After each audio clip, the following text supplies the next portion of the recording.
타이밍. 인생을 살아가다 보면요, 위기를 만날 때가 있습니다. 위기의 순간이 와요.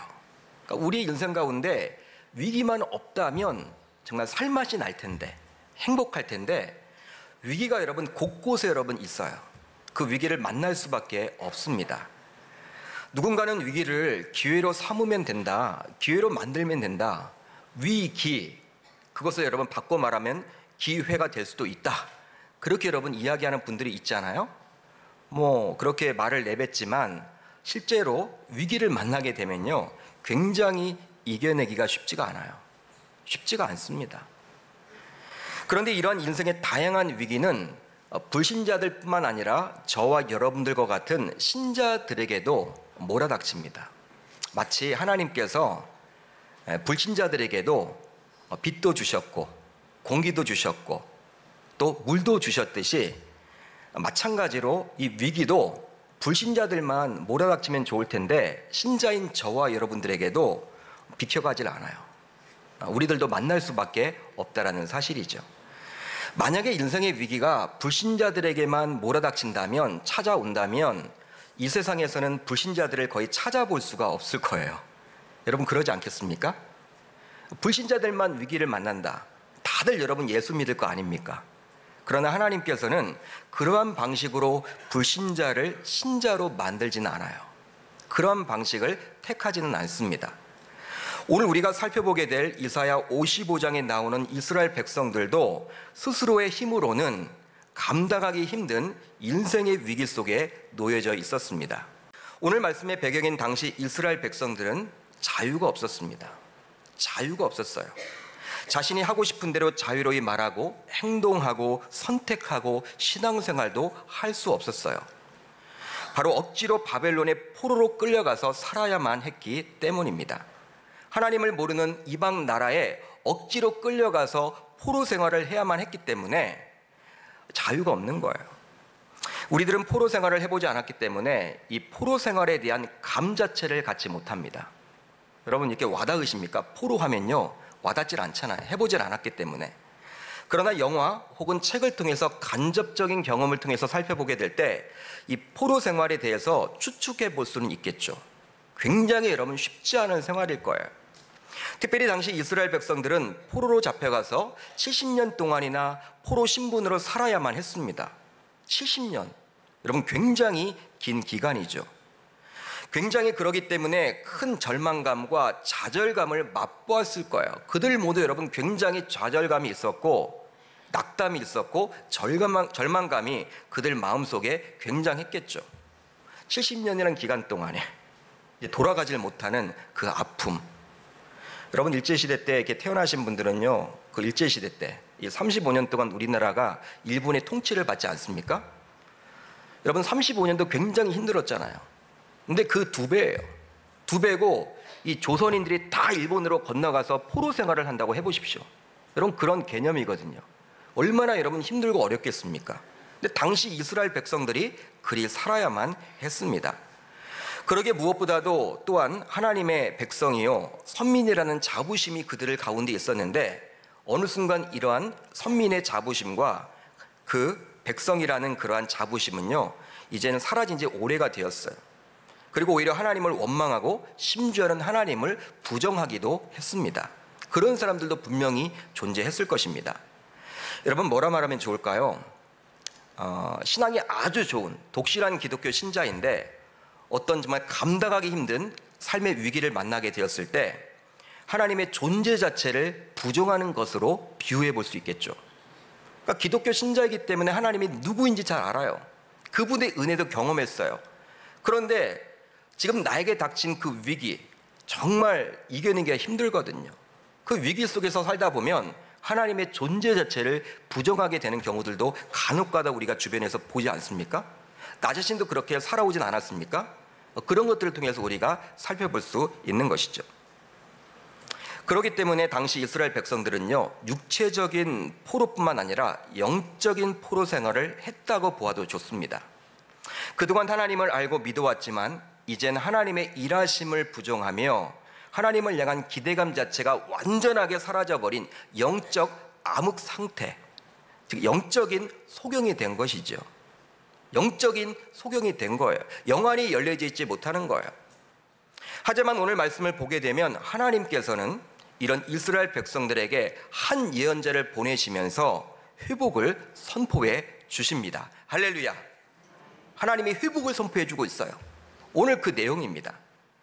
혹시 이곳에 나와서 하나님께 예배를 드리고는 있지만 오늘 본문에 나오는 이스라엘 백성들과 같이 현재 처한 인생의 위기로 인해서 하나님을 더 이상 신뢰하지 못하고 기대감을 갖지 못하고 그냥 이곳에 매너리즘에 빠져서 그냥 예배를 드려야 하기 때문에 의무감에서 나오신 분이 있다면 이스라엘 백성들을 회복시켜 주시겠다고 선포하신 그 여호와 하나님을 꼭 만나고 돌아갈 수 있기를 주의 이름으로 축복합니다.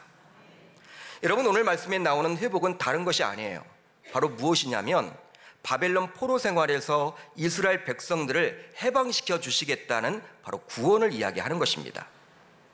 우리들은 이미 구원을 받았고 또 구원의 확신도 가지며 살아가지만 매 순간 홀로 감당하기 힘든 위기를 만나게 되었을 때 구원받았음이 무기력하게 느껴질 때가 종종 있죠. 난 하나님을 믿는 신자예요. 또 하나님의 자녀가 맞아요. 오늘 밤 죽어도 천국에 가는 믿음을 가지고 있습니다.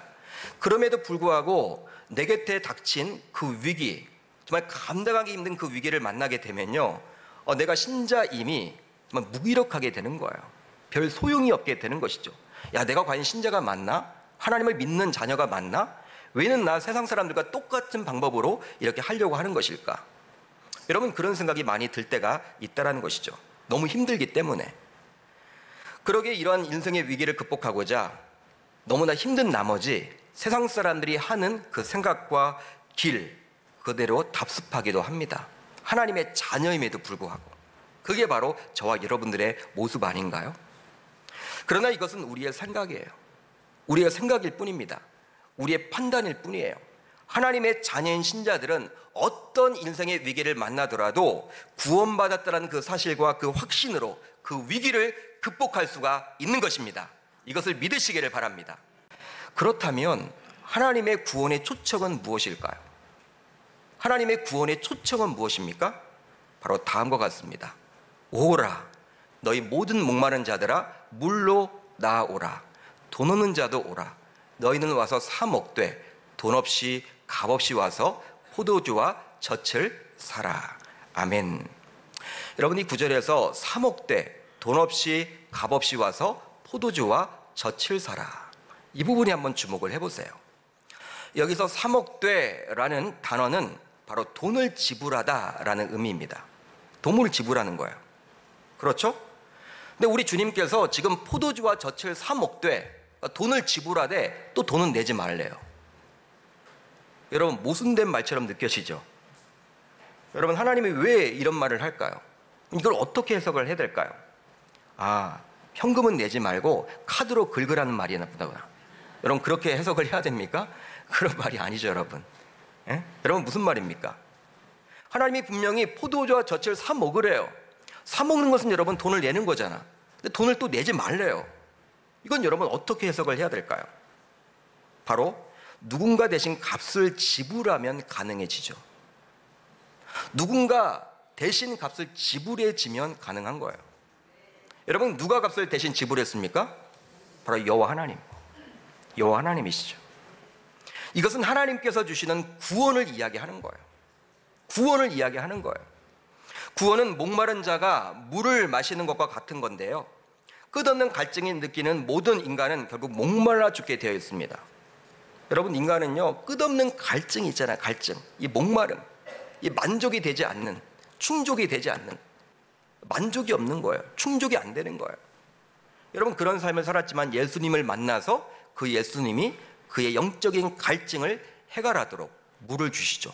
그것이 바로 생수였듯이 하나님은 지금도 인간들에게 마실 물을 허락해 주십니다.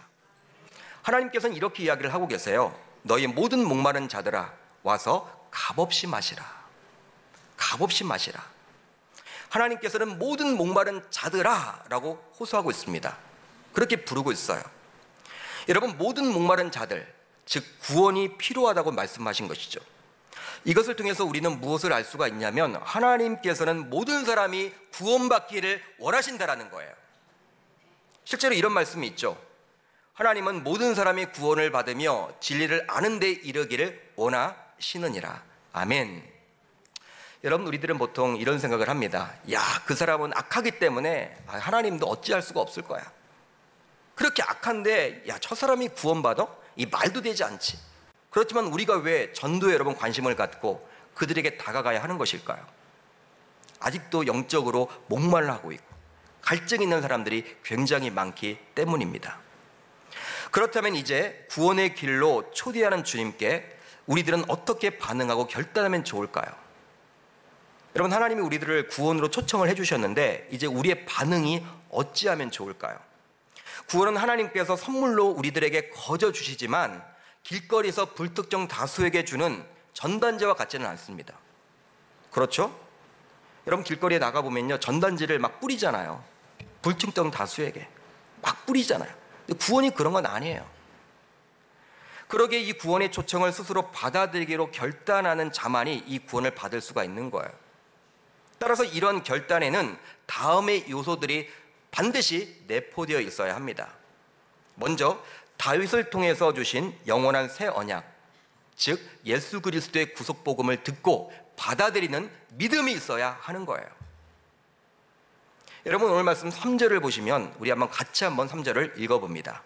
3절 시작. 너희는 귀를 기울이고 내게로 나와 들으라. 그리하면 너희의 영혼이 살리라. 내가 너희를 위하여 영원한 언약을 맺으리니 곧 다윗에게 허락한 확실한 은혜니라. 아멘. 확실한 하나님의 은혜라는 거예요. 하나님께서는 새 생명을 얻은 백성에게 주시는 언약이 영원하다는 사실을 다윗의 언약과 관련하여 설명을 해주고 있습니다. 하나님께서 다윗과 맺은 언약을 보게 되면 그의 나라의 위가 영원히 견고할 것이라고 말해주고 있어요. 바로 어떤 내용입니까? 바로 다음과 같죠. 내 집과 내 나라가 내 앞에서 영원히 보존되고 내 왕위가 영원히 견고하리라 하셨다 하라. 아멘. 하나님께서 나단 선지자를 통해서 다윗에게 주신 말씀이에요. 다윗에게 지금 약속을 해주고 있어요. 어떤 말씀입니까? 너희 다윗 왕조, 다윗 왕가가 영원하게 될 것이다. 영원히 세워질 것이다. 너의 위가 영원할 거야. 약속의 메시지예요. 그런데 이러한 영원성은 바벨론 포로 생활로 인해서 잠시 끊어지는 듯 했습니다. 끊어지는 듯 보였어요. 왜냐하면 남유다의 마지막 왕이 시드기야 왕인데 그 시드기야 왕을 끝으로 다윗 왕조에서는 더 이상 왕이 나오지 않습니다. 여러분, 이제 예수님께서 공생의 사역을 하실 당시 헤롯 왕 있죠? 그런데 그 헤롯 왕은 다윗 가문은 고사하고 이스라엘 자손과도 아무 상관이 없는 이방 민족이었어요. 에돔 족속이었습니다. 여러분, 이런 것을 보면요, 야, 다윗 왕조는 끊어졌네?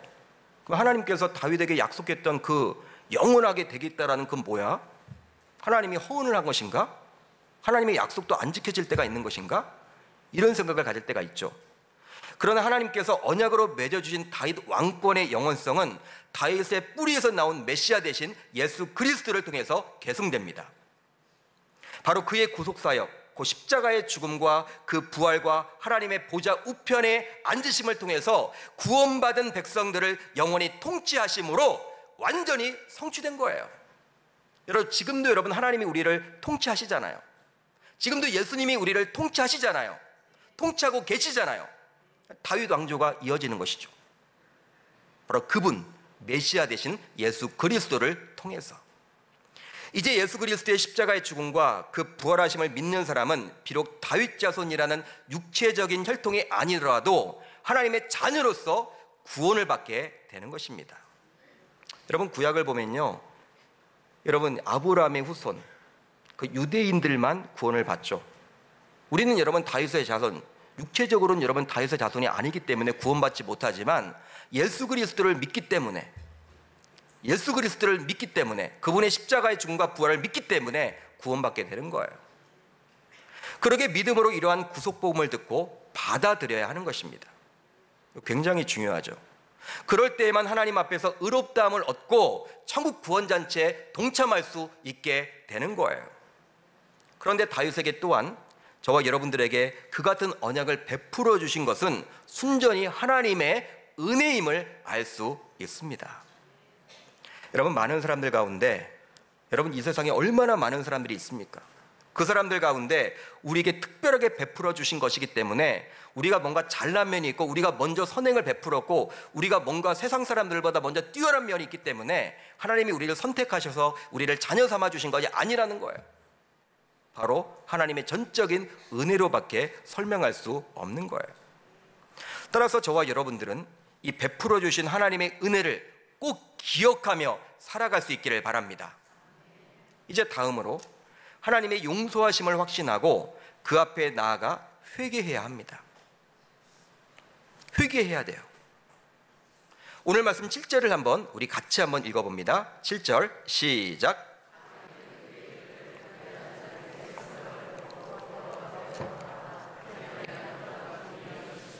우리 하나님께로 돌아오라. 그가 너그럽게 용서하시리라. 아멘. 세상 사람들이 추구하는 길과 생각 등을 우선적으로 버려야 합니다. 그리고 하나님께 돌아와야만 합니다. 그런데 여러분, 이 말씀을 보게 되면 여호와께로 돌아오라, 우리 하나님께로 돌아오라, 몇 번 강조가 되어 있습니까? 2번이 나와 있어요. 2번 기록이 되어 있어요. 그만큼 구원을 얻기 위해서 여호와께로 돌아오는 것이 굉장히 중요함을 말해주고자 하는 거예요. 여러분들과 구원을 받으려면요, 여호와께로 돌아와야죠. 하나님께로 여러분 턴을 해야죠. 세상을 바라봤던 사람이 이제 하나님을 바라봐야 하는 것입니다. 그럴 때 우리가 구원을 받을 수 있는 거예요. 여러분, 여호와께로 돌아온다라는 것은 곧 회개를 이야기하는 것이죠. 회개를 말해요. 회개를 통해서 이전에 가졌던 길과 생각에서 하나님께로 유턴을 하는 거예요. 우리가 운전을 하고 어떤 목적지를 가다가도 반대로 길을 우리가 가고 있다고 느낀다면 어떻게 될까요? 여러분, 어떻게 돼야 합니까? 되도록 빨리 여러분 유턴을 해야죠. 그것이 바로 여러분 현명한 거예요. 여러분, 어떤 불신자들 만나보면요, 이런 말을 해요. 자신이 신앙에 관심은 있대. 지금까지 살아온 게 너무나 좋기 때문에 교회를 나가게 되면 뭐 술도 마시면 안 되고, 뭐 담배도 피우면 안 되고, 제사도 드리면 안 되고, 굉장히 믿음이 좋아요. 그걸 다 지키려고 그래 막. 우선 여러분 겁부터 나나봐. 교회 다니라고 하면. 그래서 지금은 아니고 때가 아니고, 자기가 막 때를 정해. 지금은 이렇게 교회 다닐 때가 아니고, 신앙생활할 때가 아니고, 나중에 자신이 늙어서 죽을 때쯤 되면 그때 예수를 믿겠대. 여러분, 그런 이야기 들으면요, 굉장히 여러분 현명하게 보이죠. 막 즐길 거 다 즐기고 할 거 다 하고 또 천국 다 가잖아, 그렇게 되면. 여러분, 그렇게 생각하십니까? 그런 분들이 여러분 있어요, 실제적으로. 여러분, 어떻게 생각을 하십니까? 여러분, 굉장하게 현명하게 보이나 그분들은 여러분 크게 놓치고 있는 점이 있으니 바로 무엇입니까? 우리 인간은 언제 죽을지 모른다라는 거예요. 우리 인간이 언제 죽을지 모른다라는 거예요. 여러분, 그걸 알면요, 즐길 거 다 즐기다가 여러분 나중에 여러분 내가 믿으면 되잖아. 근데 그게 아니잖아요. 우리가 아무리 건강하더라도 하나님이 정해놓은 수명이 오늘이라면 우리가 오늘 밤 하나님의 부르심을 받게 되는 거예요. 그러기에 하나님께서 초청해 주셨을 때 그때를 절대로 놓쳐서는 안 되는 것이죠. 실제로 주님께서는 이렇게 저와 여러분들에게도 말씀을 해주십니다. 수고하고 무거운 짐진 자들아, 다 내게로 오라. 내가 너희를 쉬게 하리라. 아멘. 따라서 이번 사랑방 전도축제에서 우리가 전하게 될 복음이 전도 대상자에게는 어쩌면 이 세상에서 마지막 듣게 될 복음이 될 수도 있기 때문에 우리들은 관심을 가지고 주변 전도 대상자들에게 찾아가서 복음을 전해야 하는 거예요.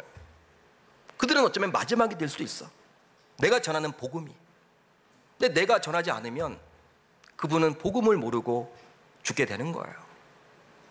사랑하는 계명교회 성도 여러분, 우리가 살아가는 세상에서는 타이밍이 굉장히 중요합니다. 세상에서는 타이밍이 굉장히 중요해요. 이 세상에서는 타이밍을 놓치게 되면 손해를 볼 수도 있고 사고를 당할 수도 있고 고생을 할 수도 있고 기회를 놓칠 수도 있기 때문에 타이밍이 굉장히 중요해요. 여러분 예를 한번 들어볼게요. 아파트를 언제 구입할 것인가? 타이밍이 중요해요. 최고로 오를 때 사게 되면 손해가 막심해요. 주식을 언제 사고 언제 팔 것인가? 뭐 주식하는 분들도 있겠죠. 타이밍이 중요해요. 여러분 이런 타이밍을 놓치면요 무시했다가는요 큰 손해를 당해요. 또 마모된 타이어를 언제 교체할 것인가? 여러분 우리 하찮게 느끼잖아요. 이 마모된 타이어 뭐 갈긴 갈아야 되는데 언제 갈아야 할까? 아 귀찮다. 여러분 이 타이밍을 무시했다가 큰 사고로 연결될 수가 있습니다. 또 건강검진을 언제 받을 것인가? 역시 타이밍이 중요하죠. 이 타이밍을 지나쳤다가는 치료할 수 있는 때를 놓쳐서 굉장히 고생할 수도 있고 생명을 잃을 수도 있어요. 실제적으로 학생들에게는 공부할 타이밍도 있습니다. 지금 학교와 학원에서 나가는 그 진도를 쫓아가지 못하면 후회할 날이 반드시 와요. 제가 아는 청년은 이렇게 고등학교 때 공부를 안 했어. 공부를 하면 좋은데 안 했어. 그냥 포기를 했어. 대학을 못 갔죠 당연히. 대학을 가지 못하고 군대를 먼저 갔어요. 근데 군대 다녀와서 수능을 다시 보려고 하니 너무 힘든 거예요. 이 동생들하고 같이 하려고. 그러면서 목사님 그때 내가 왜 그렇게 놀았을까요? 나한테 물면 어떡해요 여러분. 자기가 놀아놓고. 여러분 공부할 때가 있는 거예요. 그런데 이런 타이밍은 세상의 영역뿐만 아니라 영적인 영역에서도 동일하게 중요합니다. 실제로 말씀을 읽고 묵상할 타이밍이 있어요.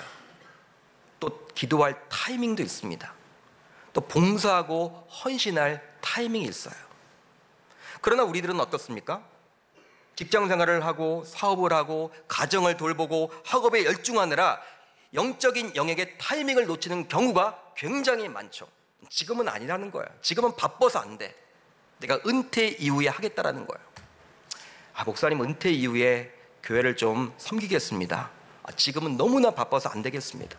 지금 건강이 너무나 여의치 못하기 때문에 건강이 좋아지면 회복되면 그때 양육도 받고 또 사랑방도 나가고 전도도 하고 주의를 감당해 나가겠습니다. 여러분 신자들 사이에서도 이렇게 이야기하는 분들이 은근히 많아요. 그렇지만 분명한 것은 교회에서 봉사를 하고 양육과 훈련을 받고 말씀을 가까이 하고 기도할 타이밍도 역시 존재한다는 거예요. 왜냐하면 우리는 우리의 미래를 내다볼 수 없기 때문입니다. 여러분 은퇴 이후에 주회를 하겠다. 지금은 바빠서 안 된다. 근데 저는 여러분 더 바쁜 분도 봤어요. 은퇴 이후에 손주 보느라 더 바빠졌어. 언제 주회를 해? 천국 가는 그날까지 전혀 못해. 그런 분들은 여러분 지금은 건강이 그러기 때문에 내년 1년만 좀 쉴게요 목사님. 여러분 내년 1년 후에 건강이 더 좋아진다는 보장이 어디 있어요? 더 나빠지면 그때 가서 여러분 안 하시면 되는 거예요. 왜 하던 사역을 여러분 다 멈추려고 하십니까? 우리는 우리의 미래를 보장하지 못해요. 예측할 수가 없습니다. 여러분 그렇기 때문에 이 영적인 영역에서도 타이밍이 굉장히 중요한 것입니다. 그렇게 바쁘다고 느껴질 때가 오히려 주의를 할 수 있는 최적의 타이밍이 될 수도 있음을 저와 여러분들은 꼭 기억하실 수 있기를 바랍니다. 여러분 이 예배 시간이 어쩌면 우리에게는 하나님을 만날 수 있는 최적의 타이밍이 될 수도 있어요. 하나님은 영이시기 때문에 눈에 보이지는 않습니다. 그렇지만 이곳에 지금 좌정에 계십니다. 여러분 곁에 계셔요.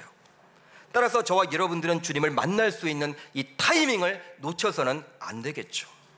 나에게 주어진 이 예배 시간, 우리가 1시간 20분 정도 예배를 드리는데 매주 이 1시간 20분 여러분 어떤 마음을 가지고 이 자리에 나오셨습니까?